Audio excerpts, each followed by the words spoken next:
What if Meiyazhagan ghost movie? Meiyazhagan ghost மூவியா? பயப்படுறியா அருள்?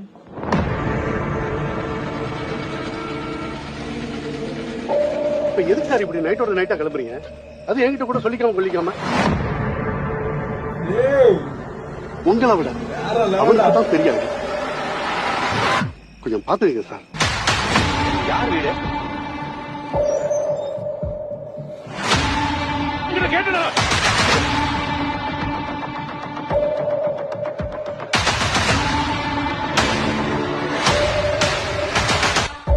எந்த ஊருக்கு நான் போகணும்? எந்த ஊரா இருந்தாலும் பரவாயில்ல, எது கிளம்பணும்.